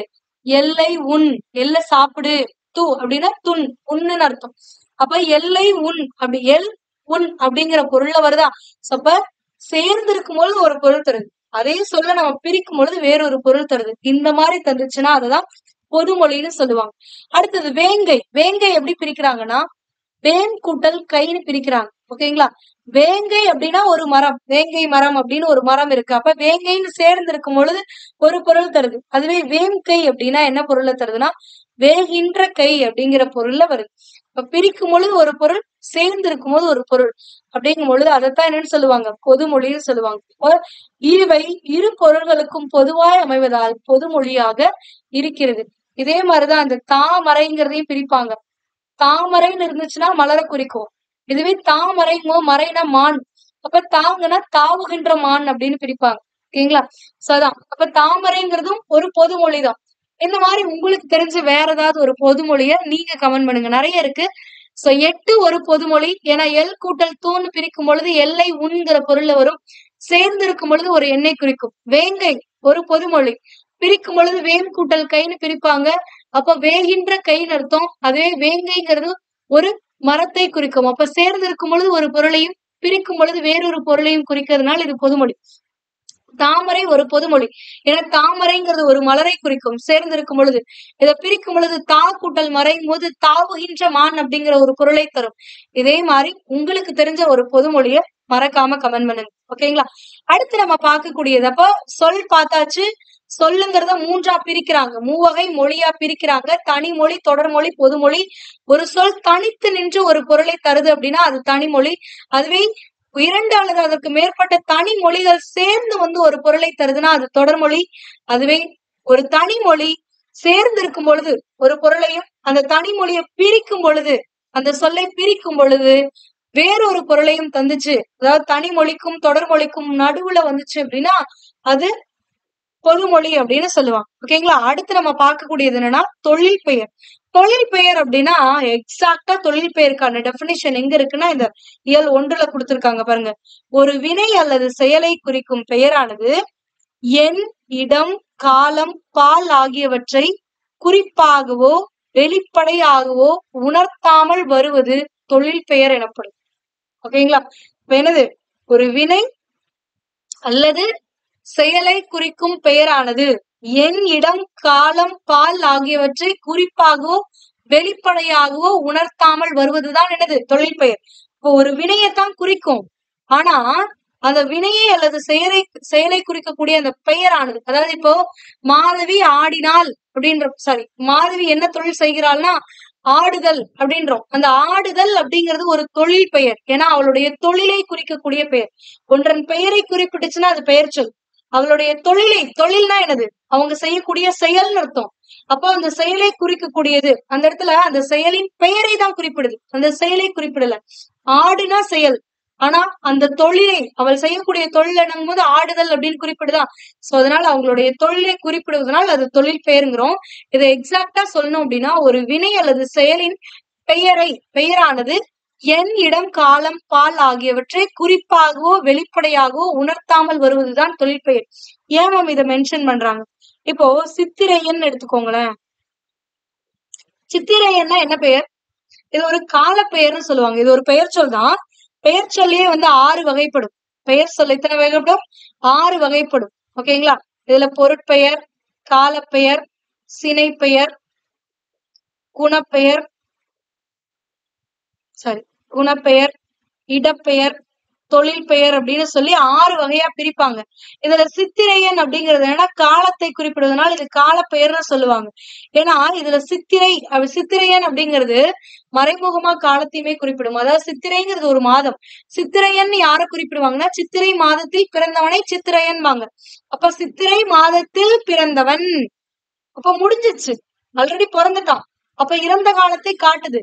அப்போ காலம், பால், எண், இடம் இதை எது குறிப்பால கூட உணர்த்தக்கூடாது, வெளிப்படையாவும் உணர்த்தக்கூடாது. அப்படி வரதான் என்னது? தொழில் பெயர். ஆனா இந்த இடத்துல சித்திரையன் அப்படிங்கிறது குறிப்பால் காலத்தை உணர்த்துகிறது. ஓகேங்களா?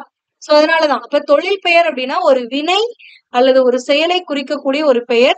அது குறிப்பால கூட காலத்தை உணர்த்தக்கூடாது, வெளிப்படையாவும் உணர்த்தக்கூடாது. காலத்தை மட்டும் கிடையாது, எண், இடம், காலம், பால் எதையுமே உணர்த்தக்கூடாது. சோ அந்த மாதிரி வரக்கூடியதான் என்னன்னு சொல்லுவாங்கன்னா தொழில் பெயர். ஓகேங்களா? சோ இதை நீங்க ரொம்ப காம்ப்ளிகேட் பண்ண வேண்டாம். ஃபர்ஸ்ட் உங்களுடைய மைண்ட்ல எப்படி இந்த டெபினிஷன் வரணும் அப்படின்னா ஒன்றன் தொழிலை குறிக்கும் பெயர் தொழில் பெயர். ஓகேங்களா? அடுத்து தொழில் அப்படின்னா அவங்க செய்யக்கூடிய செயலைத்தான் தொழில்மோ. சோ அப்ப உங்களுடைய செயல் அப்படிங்கும்போது ஒரு வினை, ஒருவர் செய்யக்கூடிய வினை அல்லது செயலின் பெயரைத்தான் தொழில் பெயர் அப்படிங்கிறோம். அந்த தொழில் பெயர்ங்கிறது எப்பவுமே காலத்தை, இடத்தை, பாலை, எண்ணை குறிப்பிடாது. இப்போ எடுத்துக்காட்டா பாருங்களேன், ஈதல், நடத்தல் இதெல்லாமே தொழில் பெயர். இப்ப ஈதல் அப்படிங்கிறது ஆண் பாலா பெண் பாலா? காட்டல. அடுத்தது ஈதல்ங்கிறது காலத்தை காட்டுதா? இறந்த காலமா, நிகழ்காலமா, எதிர்காலமா? காட்டல. ஓகேங்களா? இடத்தை காட்டுதா? ஈதல்ங்கிறது தன்மையா, முன்னிலையா, படற்கையா? காட்டல. அதே மாதிரி எண்ணிக்கையை குறிப்பிடுதா? 1, 2, 3 குறிப்பிடல. சோ இந்த மாதிரி. ஆனா ஈதல்ங்கிறது என்னது? ஈனா என்னது? கொடுத்தல் அப்படின்னு அர்த்தம், கொடுக்கிறது. அப்போ ஒரு செயலின் பெயரை குறிப்பிடுகிறது. ஈதல் அப்படிங்கிறது ஈனா கொடுங்கிறது, கொடுன்னு பொருள். அப்போ ஈதல் அப்படிங்கிறது கொடுத்தல்ங்கிறது. அப்ப கொடுத்தல்னா ஒரு செயல், நம்ம செய்யக்கூடிய ஒரு செயலைத்தான் குறிப்பிடுது. ஆனா அந்த செயலின் பெயரை குறிப்பிடுகிறது. இந்த இடத்துல அந்த கொடுத்தல்ங்கிறது காலத்தை குறிப்பிடல, இடத்தை குறிப்பிடல, எண்ணை குறிப்பிடல, பாலை குறிப்பிடல. அப்ப அது என்னது? ஒரு தொழில் பெயர் அர்த்தம். ஓகேங்களா? அடுத்தது நடத்தல். இதுல நடன்னு வந்தா அது வேற, அது ஒரு வினையை மட்டும் குறிப்பிடுதுன்னு அர்த்தம். ஆனா நடத்தல் அப்படிங்கிறது ஒரு வினையின் பெயர். ஓகேங்களா? நடங்கிற அந்த வினையோடைய பெயர் தான் என்னது? நடத்தல். இந்த இடத்துல நடத்தல்ங்கிறது பாலை குறிப்பிடல. ஆண் பாலா, பெண் பாலா, ஒன்றன் பாலா, பலவின் பாலா, பலர் பாலான் பாலை குறிப்பிடல. நடத்தல் நீ நடத்தலா, நான் நடத்தலா, இல்ல வேற எவனாவது நடத்தலா? அப்ப நடத்தல் அப்படிங்கிறது நான் நடக்கிறேன்னா தன்மை, நீ நடக்கிறாய்னா இது முன்னிலை. அவன் நடக்கிறான் அப்படிங்கும் போது படர்க்கை ஆயிடும். இடத்தையும் குறிப்பிடல. நடத்தல் என்பது தன்மை, முன்னிலை, படர்க்கையை, இடத்தை குறிப்பிடல. ஒருத்தனா 2 பேர் நடக்கிறானாங்கிறதும் குறிப்பிடல. எண்ணை குறிப்பிடல. காலத்தையும் குறிப்பிடல. நிகழ்காலமா, இறந்த காலமா, எதிர்காலமாங்கிறதையும் குறிப்பிடல. ஆண் பாலா, பெண் பாலா, பலர்பாலா, ஒன்றன் பாலாங்கிறதையும் குறிப்பிடல. அப்போ ஆனா இது எதை குறிப்பிடுது? ஒரு வினையோட பெயரை குறிப்பிடுது. அப்போ ஒரு வினையுடைய பெயரை குறிப்பிட்டு காலம், எண், இடம், பாலை குறிப்பாகவோ அல்லது வெளிப்படையாகவோ உணர்த்தாமல் வரக்கூடிய சொற்களைத்தான் என்னன்னு சொல்லுவோம்? தொழில் பெயர் அப்படின்னு சொல்லுவோம். இந்த தொழில் பெயரை 3ஆ பிரிக்கிறாங்க. ஒண்ணு விகுதி பெற்ற தொழில் பெயர், இன்னொன்னு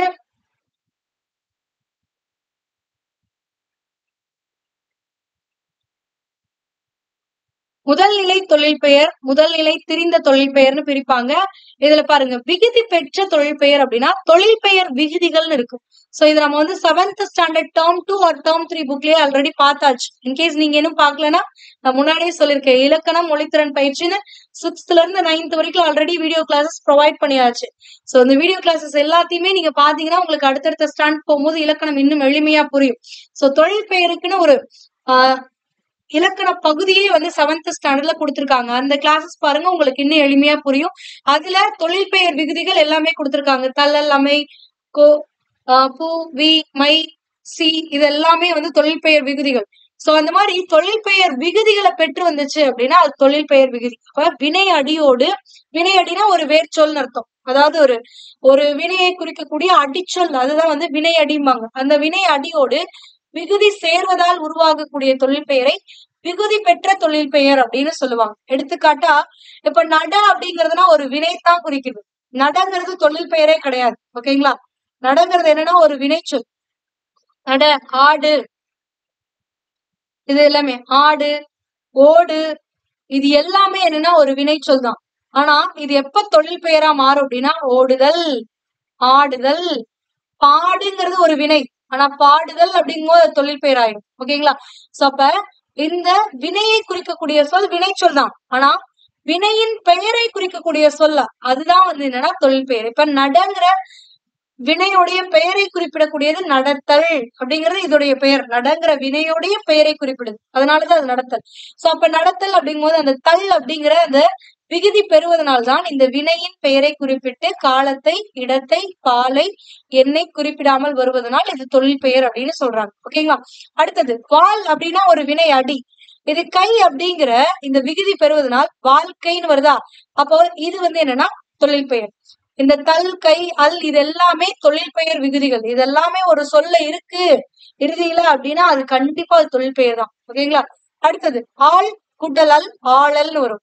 இதே உயர்வு, இது எல்லாமே முயற்சி, சீல முடியுதா, சி, உ, இது எல்லாமே வந்துச்சு என்னன்னா தொழில் பெயர் விகுதிகள். இது எல்லாமே வந்துச்சுன்னா அது தொழில் பெயர். அப்ப விகுதி, இந்த மாதிரி விகுதிகள் தல், கை, அல் ஆகிய விகுதிகளை பெற்று வரக்கூடிய தொழில் பெயர் விகுதி பெற்ற தொழில் பெயர் அப்படின்னு சொல்லுவாங்க. ஓகேங்களா? அடுத்தது இப்போ நட அப்படின்னா இதுக்கு இந்த தல் அப்படிங்கிற விகுதி மட்டும்தான் வரணுமா அப்படின்னு கேட்டா கிடையாது. இந்த தொழில் பெயர் விகுதிகள்ல எது வேணாலும் ஒரே ஒரு வினையடியோட சேரலாம்.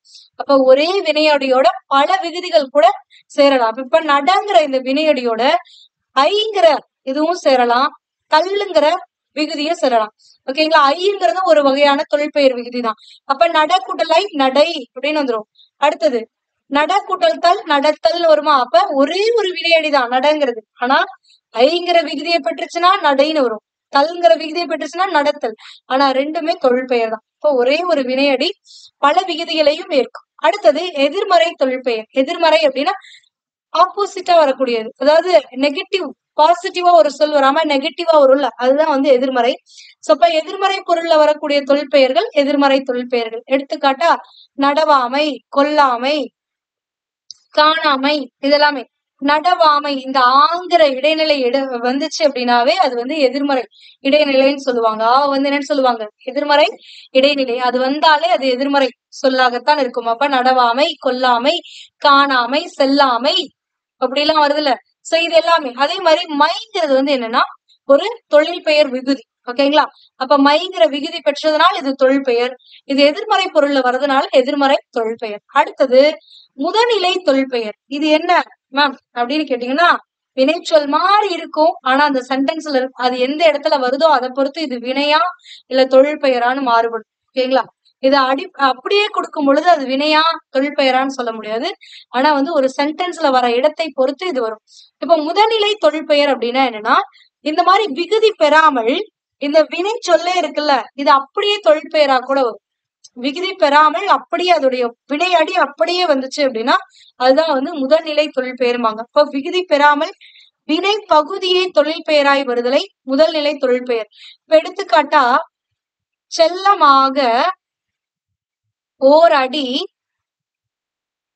அடித்தான் அப்படின்னு ஒரு சென்டென்ஸ் இருக்குன்னு வச்சுக்கோங்களேன். இதுல இந்த அடித்தான்ங்கிறது ஒரு செயலை குறிப்பிடுது, அதனால இது வினை முற்றும்போம். ஆனா இந்த இடத்துல ஓர் அடி அப்படிங்கிறது எத்தனை அடி வாங்கினேன், ஒரு அடி வாங்கினேன் அப்படிங்கிறோம்ல. சோ இந்த இடத்துல அடிங்கிறது நான் போய் அடிக்கிறேன் அப்படிங்கிற அந்த வினை பெயர்ல வரல, அந்த வினையுடைய பெயரை குறிப்பிடுது. அதாவது அந்த வினையை குறிப்பிடல, அந்த வினையின் பெயரை குறிப்பிடுகிறது.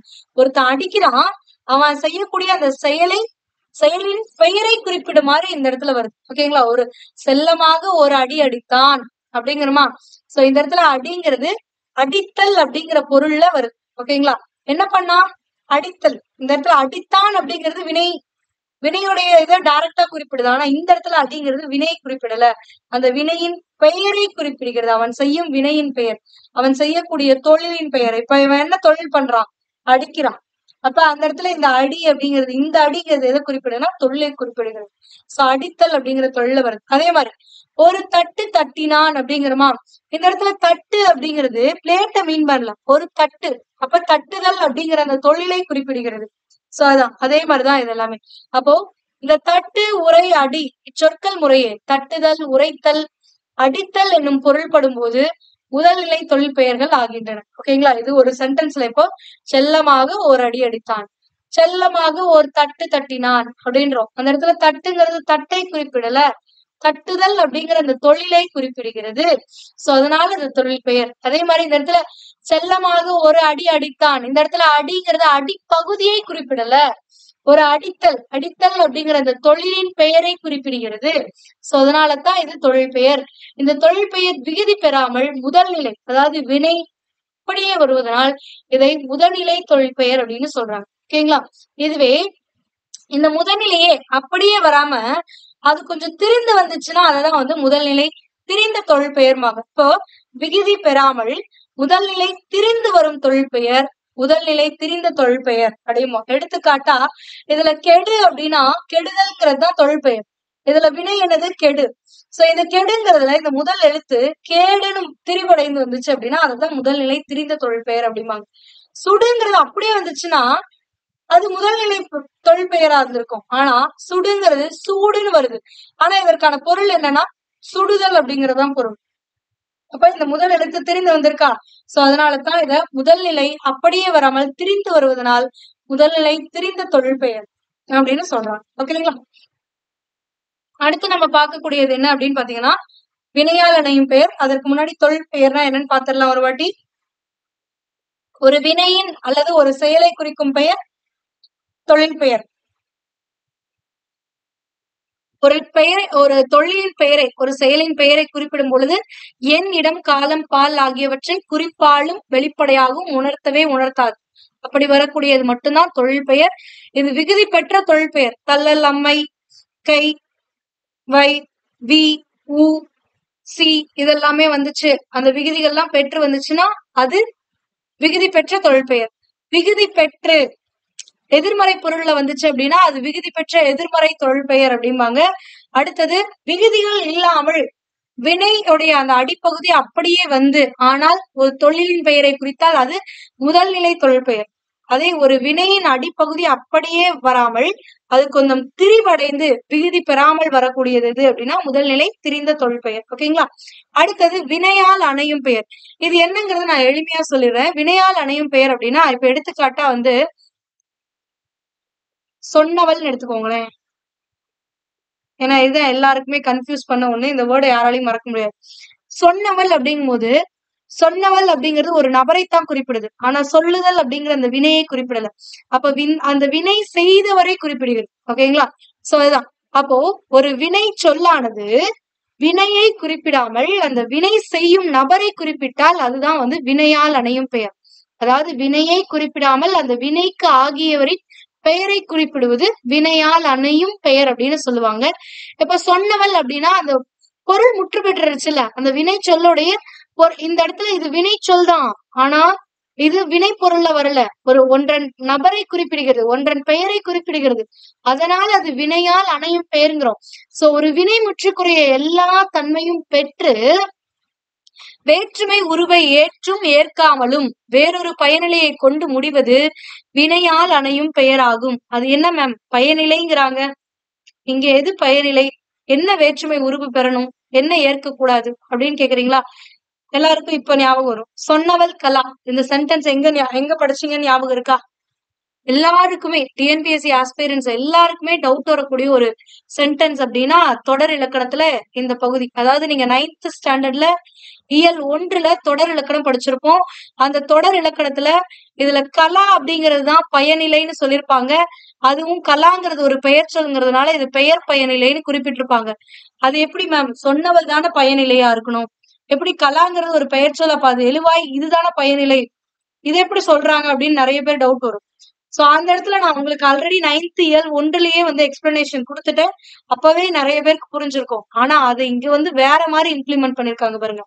ஒரு வினை முற்றின் பெயரின் ஒரு வினைமுற்று பெயரின் தன்மையை அடைந்து, அதாவது சொன்னவள்ங்கிறது ஒரு வினைமுற்று, ஆனா இது வினையை குறிப்பிடல, அந்த வினையை செய்த நபரை குறிப்பிடுகிறது. அப்போ ஒன்றன் பெயரை குறிப்பிடுகிறது. அப்போ ஒரு வினை முற்றின் பெயரின் தன்மையை அடைந்து வேற்றுமை உருவை ஏற்றும் ஏற்காமலும், இந்த இடத்துல வேற்றுமை உருவை ஏற்காமலும் வேறொரு பயனிலை கலாங்கிற பயனிலையை கொண்டு முடிவது வினையால் அணையும் பெயர். அப்ப இது என்னன்னா வினையால் அணையும் பெயர்.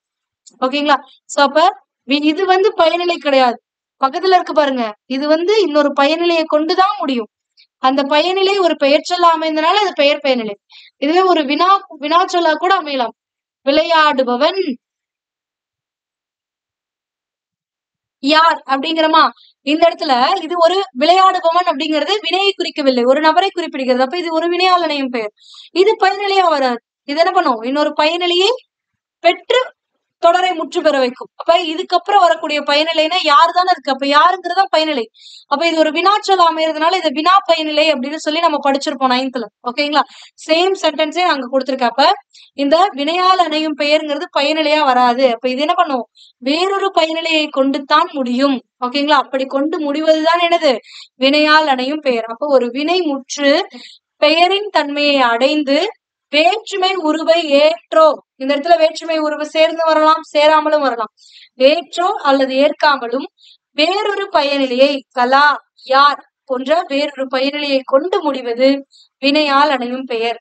அது தன்மை முன்னிலை படர்க்கை ஆகிய 3 இடங்களிலும் 3 காலங்களிலும் வரும். அதாவது இந்த வினையால் அணையும் பெயர்ங்கிறது 3 இடத்தையும் 3 காலத்தையும் குறிப்பிடும். ஓகேங்களா?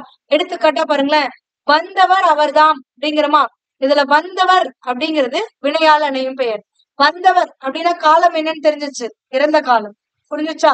வந்தவர்ன்ட்டோம், அப்ப இது என்னது, பலர்பால். ஓகேங்களா? அப்ப பாதை குறிப்பிட்டிருக்கா, காலத்தை குறிப்பிட்டிருக்கா.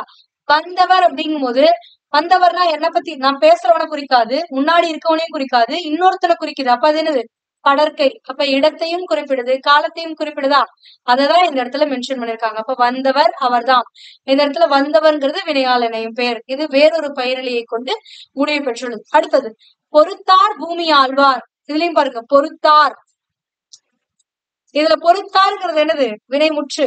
பூமி ஆழ்வார் இதுதான் வந்து வினையால் அணையும் பெயர். இப்ப பூமி ஆழ்வார் அப்படின்னா எதிர்காலத்தை குறிப்பிடுது, ஆழ்வார் படற்கையை குறிப்பிடுது, வேற ஒரு நபரைத்தான் சொல்கிறது. அப்போ காலத்தை குறிப்பிடும், இடத்தை குறிப்பிடும், இப்படி குறிப்பிட்டு ஒரு வினை முற்றானது ஒன்றன் பெயரை, வினையை குறிக்காமல் ஒன்றன் பெயரை குறிப்பிட்டு வருவதுதான் என்னது, வினையால் அணையும் பெயர். அப்ப தொழில் பெயருக்கும் வினையால் அணையும் பெயருக்கும் என்ன வேறுபாடு அப்படின்னு பார்த்தீங்கன்னா, தொழில் பெயர் அப்படிங்கிறது ஒரு வினை பெயர் தன்மையாகி வினையே உணர்த்தி இருக்கும். இந்த இடத்துல ஈதல் அப்படிங்கிறோம், இந்த ஈதல் அப்படிங்கிறதுமே கொடுத்தல் அப்படிங்கிற அந்த வினையைத்தான் குறிப்பிடுது. ஆனா இந்த வினையின் பெயரை குறிப்பிடுவதனால் அது தொழில் பெயர். ஓகேங்களா? அப்ப இந்த இடத்துல அந்த வினையவே தான் குறிப்பிடுது. ஆனா வினையால் அடையும் பெயர் அப்படிங்கிறது என்னன்னா அந்த வினையவே குறிப்பிடாது. அந்த வினை செய்யக்கூடிய நபரை குறிப்பிடும். அப்ப அந்த வினையினா தொழிலைன்னு வச்சுக்கோங்க. அப்ப தொழிலை செய்யக்கூடிய அந்த நபருங்கிறதா கருத்தா, அந்த எழுவாய் தொழிலை செய்யக்கூடிய கருத்தாவை குறிப்பிடும். அடுத்தது தொழில் பெயர்ங்கிறது காலத்தை காட்டாது. ஆனா வினையால் அடையும் பெயர் என்ன பண்ணும்? காலத்தை காட்டும். வந்தவர், இறந்த காலம், ஆழ்வார் என்னது எதிர்காலம். ஓகேங்களா? சோ இப்ப காலத்தை காட்டும். படற்கைக்கே உரியது. தொழில் பெயர்ங்கிறது என்னது? படற்கைக்கே உரியது. ஆனால் இந்த வினையால் அடையும் பெயர் மூவிடத்திற்கும் உரியது. தொழில் பெயருக்கான எடுத்துக்காட்டு பாடுதல், படித்தல், இதெல்லாமே அல் விகுதி பெற்று வந்திருக்கு அப்படின்னா அது தொழில் பெயர். அடுத்தது பாடியவள், படித்தவர் அப்படிங்கும் போது இந்த இடத்துல பாடுதல் அப்படிங்கிற அந்த தொழில் பெயரை குறிப்பிட்டு வரல, அந்த நபரை குறிப்பிட்டு வருது. அதனால் இது வினையால் அடையும் பெயர். ஓகேங்களா? புரிஞ்சுதான்? அடுத்தது கற்பவை கற்றபின் இந்த இடத்துல தேன், நூல், பை, மலர், வா இந்த தனிமொழிகளுடன் சொற்களை சேர்த்து தொடர் மொழிகள் உருவாக்குக. இது நீங்களே படிச்சுக்கோங்க. அடுத்தது பாத்தீங்கன்னா வினை அடியை விகுதிகளுடன் இணைத்து தொழில் பெயர்களாக உருவாக்குக. இது கேட்பாங்க. ஓகேங்களா? இது ப்ரீவியஸ் இயர்லயும் கேட்டிருக்காங்க. இப்ப கான் அப்படிங்கிற வினையடியை வைத்து தொழில் பெயர்னா காணல், காட்சி, காணாமை. காட்சிக்கு நிறைய பேர் வேர் சொல் எழுதுங்கன்னா கான் எழுதுறீங்க, இல்ல காற்றுன்னு எழுதுறீங்க. காண்கிறதா காட்சியுடைய வேர்ச்சொல். ஓகேங்களா? அடுத்தது சிரிப்பு, சிரித்தல், சிரிக்காமை. படி இதற்கான தொழில் பெயர்னா படித்தல், படிப்பு, படிக்காமை. தடுப்பு, தடுத்தல், தடுக்காமை. இதெல்லாம் ஓகேங்களா? அடுத்தது தனிமொழி, தொடர்மொழி ஆகியவற்றை கொண்டு உரையாடலை தொடர்க. அண்ணன் எங்கே செல்கிறான்? இது வந்து தொடர்மொழி. தனிமொழியா சொல்லணும். அப்போ ஒரே ஒரு சொல்ல ஆன்சர் பண்ணணும். எங்க போற? கடைக்கு. அவ்வளவுதான். அடுத்தது அண்ணன். இப்ப தொடர்மொழியா நீங்க ஆன்சர் பண்ணணும். வாங்குகிறாய் அப்படிங்கும் போது இப்போது என்ன வாங்குகிறாய்? என்ன வாங்குகிறாய் அப்படின்னா தனிமொழி ஆயிடும். அதுவே தொடர்மொழியா சொல்லும் போது இப்போது என்ன அப்படின்னு 2 சொற்கள் வர மாதிரி போடணும். அடுத்தது தம்பி, தொடர்மொழியில பதில் சொல்லணும். அப்ப 2-3 சொற்கள் வர மாதிரி. பருப்பு வாங்குகிறேன் அப்படின்றான். அண்ணன் தனிமொழியில கேக்குறான்ட்டாங்க. தனிமொழினா ஒரே ஒரு சொல். எதற்கு? தம்பி. ஒரே தொடர்மொழியில ஆன்சர் பண்ணும். அப்ப பருப்பு சோறு செய்வதற்கு. அடுத்தது அண்ணன் என்று பருப்பு சோறு வேண்டாம் என்று அம்மாவிடம் சொல்வோம்.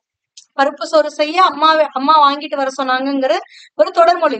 அப்ப அண்ணன் என்ன சொல்றான்? என்று பருப்பு சோறு செய்ய வேண்டாம் என்று அம்மாவிடம் சொல்வோம். அடுத்தது தம்பி என்ன சொல்றான்? சரி என்று அம்மாவை தோசை சுட்டு தர சொல்வோமா அப்படின்னு கேக்குறான். அப்ப இந்த மாதிரி தொடர்மொழி தனிமொழியா பயன்படுத்திருக்காங்க. அடுத்து பாருங்க, ஒரு 2 தொடர் கொடுத்திருக்காங்க. அதாவது ஒரு சொற்றொடர் கொடுத்திருக்காங்க. இந்த சொற்றொடர்ல இருக்கக்கூடிய வினை முற்றுகளை என்ன பண்ணா எடுத்து எழுதி தொழில் பெயரா மாத்தி எழுதணுங்கிறாங்க. அப்ப மழை என்னை அடிக்கடி அழைக்கும். அழைக்கும்ங்கிறது வினை முற்று. அழைக்கும் அப்படிங்கும் பொழுது அலைங்கிறது வினை. அழைக்கும் அப்படிங்கிறதா பொருள் முற்று பெற்றுருச்சு. அப்ப அது வினை முற்று. இந்த அழைக்கும்ங்கிற வினை முற்று நம்ம என்ன பண்ணா தொழில் பெயரா மாத்தணும். அப்ப அதோடைய வேற்று என்னது? அலை. அப்ப தொழில் பெயரா மாத்தணும்னா அழைத்தல் அப்படின்னு மாத்தணும். ஓகேங்களா? அடுத்தது ஏறுவேன், மலை மீது ஏறுவேன். ஏறுவேன்ங்கிறது ஒரு வினை முற்று. ஏறுவேன் அப்படின்னா ஒரு வினை முற்று பெற்றதை குறிப்பிடுகிறது. அப்ப அது வினை முற்று. அப்ப அதுல ஏறுங்கிறது அந்த வினை அடி. அது அந்த தல் அப்படிங்கிற தொழில் பெயருடைய விகுதியை சேர்த்து எழுதினீங்கன்னா தொழில் பெயர் ஆயிடும். அப்ப ஏறுதல். ஓரிடத்தில் அமர்வேன் வினை முற்று. அமர்தல் தொழில் பெயர். மேலும் கீழும் பார்ப்பேன். பார்ப்பேன்ங்கிறது ஒரு வினையை குறிக்கக்கூடிய முற்று பொருள்ல வர்றதுனால அது ஒரு வினை முற்று. அப்ப பார்த்தல் அப்படிங்கிறது ஒரு தொழிலை பாருங்கிற அந்த வினையின் பெயரை குறிப்பிடுகிறது. அதனால அது பார்த்தல்ங்கிறது என்னது? ஒரு தொழில் பெயர். சுற்றுமுற்றும் பார்ப்பேன். இதுவும் அதே மாதிரிதான் பார்த்தல். மனம் அமைதி எய்தும். எய்தும் அப்படிங்கிறது ஒரு வினை முற்று. எய்தும் அப்படின்னா அடைஞ்சிரும் அப்படிங்கிறாங்க. சோ இப்போ ஒரு வினை முற்று பெற்றதை குறிப்பிடுகிறது. அப்ப இத ஒரு வினை முற்று பெற்றதை குறிப்பிடாமல் அந்த வினையின் பெயரை குறிப்பிட்டு வந்தால் அது தொழில் பெயர். அப்ப எய்து அப்படிங்கிற அந்த வினையுடைய பெயரை குறிப்பிட்டு வருதல்னா எய்தல் அப்படின்னு வரும். ஓகேங்களா? அடுத்தது திறனறிவும் பகுதி. இதுல மெத்த வணிகலன் என்னும் தொடரில் தமிழழகனார் குறிப்பிடுவது என்னன்னா வணிக கப்பலும் 50 காப்பியங்களும். இது வந்து இலக்கிய பகுதிகள்ல வரக்கூடியது. ஓகேங்களா? அடுத்தது காய்ந்த இலையும் காய்ந்த தொகையும் நிலத்துக்கு நல்ல உரங்கள். இத்தொடரில் அடிக்கோடிட்ட பகுதி குறிப்பிடுவது எது அப்படின்னா காய்ந்த இலைனா என்ன அர்த்தம்? சருகுன்னு அர்த்தம். காய்ந்த தொகைனா என்னது? சண்டுன்னு அர்த்தம். ஓகேங்களா? அப்ப காய்ந்த இலையும் காய்ந்த தொகையும் அப்படிங்கறது எதை குறிப்பிடும்னா சருகையும் சண்டையும் குறிப்பிடும். அடுத்தது ப்ரீவியஸ் இயர்ல கேட்கப்பட்ட ஒரு பிரித்தெழுதுக. எந்தமிழ்னா அப்படிங்கறத எப்படி பிரிக்கணும்னா எம் கூட்டல் தமிழ் கூட்டல் நான் பிரிக்கணும். இந்த இம்மானது பகரம் வருவதனால், அதாவது வல்லின எழுத்து வர்றதுனால இதற்கு இனமான இந்த ஆகும். இது என்ன ஆகும்னா ஃபர்ஸ்ட் கெட்டுரும். கெட்டுட்டு இத்துக்கு இனமான இந்தானது இந்த இடத்துல புணரும். சேர்ந்து புணரும். அப்ப எந்தமிழ்னான்னு வந்துடும். ஓகேங்களா? அடுத்தது கேட்டவர் மகிழ பாடிய பாடல் இது. இத்தொடரில் இடம்பெற்றுள்ள தொழில் பெயரும் வினையால் அணையும் பெயரும் முறையே அப்படின்றாங்க. கேட்டவர் அப்படிங்கிறது வினையால் அணையும் பெயர். ஓகேங்களா? கேட்டவர் கேளுங்கிற அந்த வினையை குறிப்பிடாமல் நபரை குறிப்பிட்டு வருகிறது. அப்ப கேட்டவர்ங்கிறது வினையால் அணையும் பெயர். மகிழ பாடிய இதெல்லாமே எச்சங்கள், முழுமை பெறல. அப்ப இது எல்லாமே எச்ச சொற்கள். பாடல் அல் அப்படிங்கிற விகுதி பெற்று வருகிறது. பாடு கூட்டல் பாடல். இப்ப பாடுங்கிற அந்த வினையடியோடு அல்ங்கிற அந்த தொல்பெயர் விகுதி பெற்று வருவதனால் பாடல் என்பது தொல்பெயர். அப்ப தொல்பெயர் பாடல், வினையால் அணையும் பெயர் கேட்டவர். ஓகேங்களா? அடுத்தது வேர்க்கடலை, மிளகாய் விதை, மாங்கொட்டை ஆகியவற்றை குறிக்கும் பயிர் வகை எது அப்படின்னா மணி வகை. ஓகேங்களா? ஏன்னா கொழுந்து கிடையாது, குலை கிடையாது, இலை கிடையாது. இது எல்லாமே மணிகள். மணிகள்னா அதுல இருந்து வரக்கூடிய அந்த விதையை குறிப்பிடக்கூடியது. அடுத்தது மொழிய ஆய்வும் பகுதி, மொழிபெயர்ப்பு. If you talk to a man in a language he understands, that goes to his head. If you talk to him in his own language, that goes to his heart. அதாவது if you talk to a man in a language, ஒரு மொழியில நீங்க ஒரு மனிதன்கிட்ட பேசுறீங்க அப்படின்னா அவனுக்கு தெரிந்த மொழியா கூட இருக்கட்டும், ஆனா ஒரு மொழியில பேசுறீங்கன்னா அவனுக்கு புரியும். அண்டர்ஸ்டாண்ட்னா அவனுக்கு புரியும். That goes to his head. அது அவனுடைய மூளைக்கு தான் போகும், அவனுடைய தலைக்கு தான் போகும். ஆனால் if you talk to him in his own language, ஆனா அவனுடைய தாய்மொழியிலேயே அவங்ககிட்ட பேசுனீங்கன்னு வச்சுக்கோங்களேன், that goes to his heart. அவனுடைய நெஞ்சுக்கு போகும் அப்படின்றாங்க. இப்போ ஒரு ஃபாரினர் நம்ம கிட்ட தமிழ்ல பேசணும்னா அது நம்மளுக்கு ஒரு மகிழ்ச்சியா இருக்கும். ஆனா அவன் இங்கிலீஷ்ல பேசுறான்னா நம்மளுக்கு அது புரியும். ஆனா அது அந்த உணர்ச்சி தொட்ட மாதிரி இருக்கு. சோ அதுதான் இந்த இடத்துல குறிப்பிடுறாங்க. இது யார் சொல்லியிருக்காங்கன்னா நெல்சன் மண்டேலா அவர்கள் சொல்லியிருக்காங்க. அடுத்தது language is a roadmap of a culture which tells you where people come from and where they are going. ஓ லாங்குவேஜ் அப்படிங்கிறது it's a roadmap of a culture. ஒரு கலாச்சாரத்துடைய ரோட் மேப் அப்படின்னா ஒரு வழிகாட்டி, ஒரு வழியை காட்டுவதற்காக பயன்படுத்தக்கூடிய படம் தான் அந்த ரோட் மேப் அப்படிங்கிறது. அப்ப ரோட் மேப், அப்போ லாங்குவேஜ் அப்படிங்கிறது ஒரு கல்ச்சருடைய, ஒரு கலாச்சாரத்துடைய ஒரு வழிகாட்டி மாதிரிதான். If it tells you where it people come from and where they are going. இது என்ன பண்ணும் அப்படின்னா ஒரு மக்கள் எங்கிருந்து வந்திருக்காங்க, அதே மாதிரி அந்த மக்கள் எங்க போறாங்க, அப்படி எங்க பேசுகிறார்கள், எங்க போகிறாங்க அப்படிங்கறத சொல்லக்கூடியது. இப்ப ஃபாரின்ல இருந்து ஒருத்தன் வந்திருக்கான் அப்படிங்கறது எப்படி தெரிஞ்சுப்போம்? அவனுடைய லாங்குவேஜ் வச்சுதான் தெரிஞ்சுப்போம். ஓகேங்களா? சோ அதுதான். அடுத்தது சந்த கவிதையில் வந்த பிழைகளை திருத்துக. இது படிக்கணுமான்னு கேட்டீங்கன்னா கண்டிப்பா படிக்கணும். ஏன்னா ஒளி வேறுபாடு இருந்து, அதாவது மயங்கொலிகளுக்கு கீழே வரக்கூடிய ஒரு பகுதி தான் இந்த பகுதி. சோ இத கொடுத்து பிழை திருத்தத்துல கொடுத்திருப்பாங்க. அதனால இதை படிச்சுக்கோங்க. தேனிலே ஊரிய அப்படிங்கும் போது 2 சொல்லி நீ வரணும். ஊரிய ரா வரணும், ரன்னகரம். அப்ப தேனிலே ஊரிய செந்தமிழின் சுவை தேரும் சிலப்பதிகாரம் அதை. இந்த இடத்துல தேரும் ரூ, இந்த ரூ வரணும். சிலப்பதிகாரம் காரம் ரா வரணும். சிலப்பதிகாரம் அதை ஊனிலே எம் உயிர் உள்ளளவும், உள்ளளவும்னா இந்த உள்ளளவும்னு வரும். உள்ளளவும் நிதம் ஓதி உணர்ந்த, உணர்ந்தனா உணர்ந்தன்னு வரணும். ஓகேங்களா? அப்ப உணர்ந்தின் புருவமே, புருவோமே ஓதி உணர்ந்தின்புருவோமே வரும். இப்ப இன்புருவோம், இன்புறுதல் அப்படின்னா இன்புறுனா இந்த ரூ வரும். ஓகேங்களா? அடுத்தது கீழ்காணும் சொற்களின் கூட்டு பெயர்களை கண்டுபிடித்து எழுதுக. இது ப்ரீவியஸ் இயர்ல கேட்கப்பட்டது. எஸ்பெஷலி இந்த கல், அடுத்தது இந்த புல், இந்த ரெண்டுமே கேட்டிருக்காங்க. சோ கல்லு நிறைய இருந்துச்சுன்னா அது என்னன்னு சொல்லுவாங்க? கற்குவியல்னு சொல்லுவாங்க. புல் எல்லாம் சேர்ந்து இருக்கிறது என்னன்னா புற்கட்டு. பழம் பழக்குவளை, சாரி பழக்குலை. ஆடு ஆட்டு மந்தை, ஆடு நிறைய இருக்குன்னா ஆட்டு மந்தைன்னு சொல்லுவாங்க. ஓகேங்களா? இது ரொம்ப இம்பார்ட்டன்டானது. கூட்டு பெயர்கள்ல கேட்பாங்க. அடுத்தது வினை முற்றை வினையாளனையும் பெயராக மாற்றி தொடரை இணைத்து எழுதுக. இந்த இது எக்ஸாக்டா ப்ரீவியஸ் இயர்ல இங்க இருந்து கேட்டிருக்காங்க. அதாவது இந்த ஃபர்ஸ்ட் இது இருக்கு பாருங்க, இது ப்ரீவியஸ் இயர்ல கேட்டிருக்காங்க. என்னன்னா 2 தொடர் கொடுத்துருவாங்க. அந்த தொடர்ல நடுவுல ஒரு வினையாளனையும் பெயர் இருக்கும். அந்த வினையாளனையும் பெயரை சரி ஒரு வினை முற்று இருக்கும். அந்த வினையாளனையும் பெயரை நீங்க மாத்தி அமைக்கணும். இப்ப கலையரங்கத்தில் எனக்காக காத்திருக்கிறார், அவரை அழைத்து வாருங்கள் அப்படின்றோம். இந்த இடத்துல முற்று பெற்றுருச்சு. காத்திருக்கிறார் அப்படிங்கிறது ஒரு வினை, காத்திருத்தல் அப்படிங்கிறது ஒரு வினை, காத்திருங்கிறது ஒரு வினை. அந்த வினை முற்று பெற்றதுனால இது வினை முற்றுன்னு சொல்லுவோம். அப்ப இந்த காத்திருக்கிறார்ங்கிற இந்த வினை முற்ற வினையால் இணையும் பெயரா மாத்தணும். எப்படி மாத்தணும்?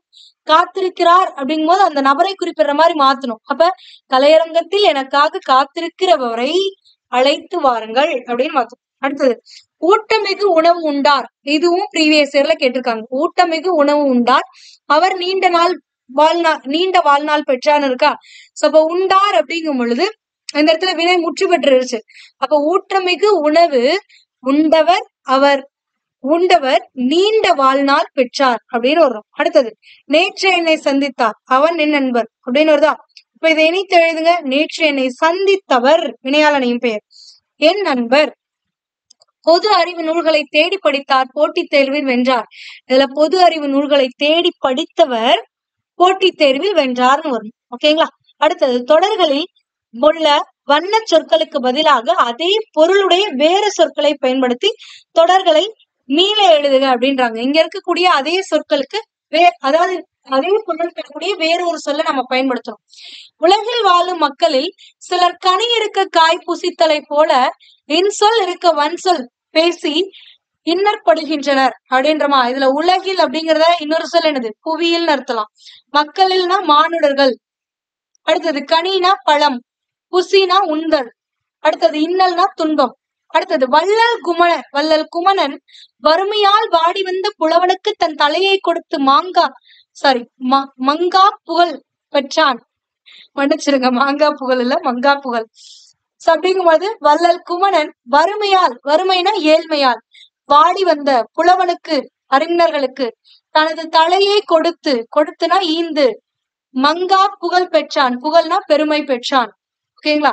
அடுத்தது நலனும் அவனது துணைவியும் நிடத நாட்டுக்கு வந்ததை கண்டு அந்த நாட்டு மக்கள் மலை முகழ் கண்ட மஞ்சை போல களி கொண்டனர் அப்படின்றாங்க. நலனும் அவனது துணைவினா மனைவியும் நிடத நாட்டுக்கு வந்ததை கண்டு அந்த நாட்டு மக்கள் மலை முகில்லாம் என்னது? மேகம்னு அர்த்தம். அப்ப மலை மேகம் கண்ட மஞ்சைனா மயில் அர்த்தம். அப்ப மலை மேகம் கண்ட மயில் போல களினா மகிழ்ச்சி அப்படின்னு அர்த்தம். களி கொண்டனர்னா மகிழ்ச்சி கொண்டனர்.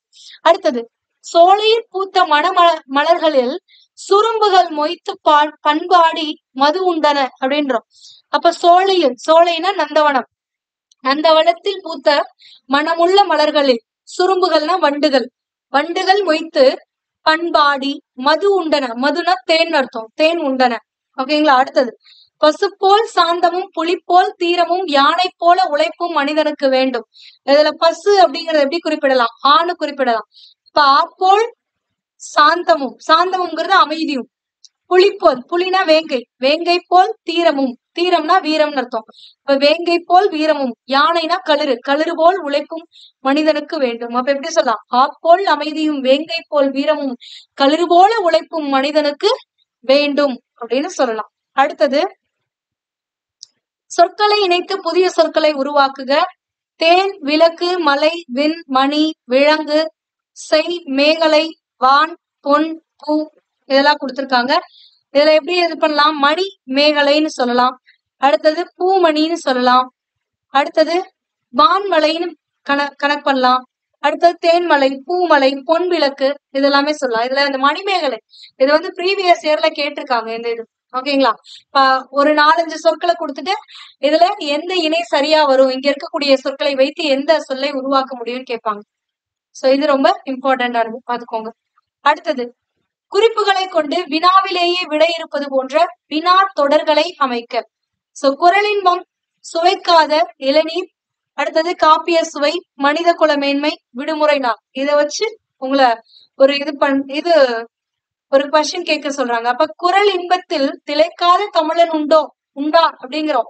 சோ இந்த இடத்துல அவங்களே பதில் சொல்லிட்டாங்க. குறள் இன்பத்தில் திளைக்காத தமிழன் இருக்கானா அப்படிங்கும் போது இல்ல அப்படிங்கறதா இதற்கான பதில். சோ அதான் ஓகேங்களா. அடுத்தது அகராதியல்னா பொருள் தருது. அடவி அப்படின்னா காடு, காட்டை குறிக்கக்கூடிய சொல் நிறைய இருக்கு. கான்னாலு காடுதான். இந்த மாதிரி நிறைய சொற்கள் இருக்கு, அதை பாத்துக்கோங்க. அடுத்தது அவல் அப்படின்னா பள்ளம்னு அர்த்தம். இது எதிர்ச்சொல்ல அடிக்கடி கேட்பாங்க. அவல் கொடுத்துட்டு மிசை தான் வந்து இதற்கான எதிர்ச்சொல். ஏன்னா மிசைனா மேடுன்னு அர்த்தம். அடுத்தது சுவல் அப்படின்னா என்னன்னா பிடரி, அதாவது முடி பின்னாடி முதுகுல இருக்கும் அந்த பிடரி, கழுத்து மயிறு அப்படின்னு சொல்லுவோம்ல, அதுதான் பிடரி. அடுத்தது முதுகுன்னு கூட பொருள் வரும். செரு அப்படின்னா வயல்னு பொருள் வரும், கோபம்னு ஒரு பொருள் வரும். பலனம் 4 வயல். பாருங்க, வயலை குறிக்கக்கூடிய சொல் இருபொருள் தருக வயல் அப்படின்னு கேட்டாங்கன்னா செரு பலனம் சொல்லலாம். ஓகேங்களா? வயல் எனும் பொருள் தரக்கூடிய இரு சொல் தருங்கன்னா செரு பலனம் இதெல்லாமே. புறவு அப்படின்னா காடுன்னு அர்த்தம். ஓகேங்களா? அடுத்தது கலை சொற்கள் அறிவோம். வவல் உயிரெழுத்து, கன்சனன்ட் அப்படின்னா மெய்யெழுத்து, ஹோமோகிராஃப் அப்படின்னா ஒப்பெழுத்து, மோனோலிங்குவல் அப்படின்னா ஒரு மொழி, மோனோனா ஒண்ணுன்னு அர்த்தம், மோனோலிங்குவல்னா ஒரு மொழி, கான்வர்சேஷன்னா உரையாடல், டிஸ்கஷன் அப்படின்னா கலந்துரையாடல். ரெண்டுக்கும் டிஃபரன்ஸ் இருக்கு. கான்வர்சேஷன் அப்படின்னா உரையாடல், ஆனா டிஸ்கஷன் அப்படின்னா கலந்துரையாடல். இங்க இருக்க 6 கலைச்சொற்களுமே ப்ரீவியஸ் இயர்ல டிஎன்பிஎஸ்சில கேட்கப்பட்ட கலைச்சொற்கள். அதனால தெளிவா பாத்துக்கோங்க. ஓகேங்களா? சோ இன்றைய இலக்கண பகுதியிலயோ அல்லது மொழித்திறன் பயிற்சி பகுதியில உங்களுக்கு ஏதாவது சந்தேகம் இருந்துச்சு அப்படின்னா கமெண்ட் பண்ணுங்க. அதுக்கான எக்ஸ்பிளனேஷன் நான் அடுத்த வகுப்புல உங்களுக்கு கொடுக்குறேன்.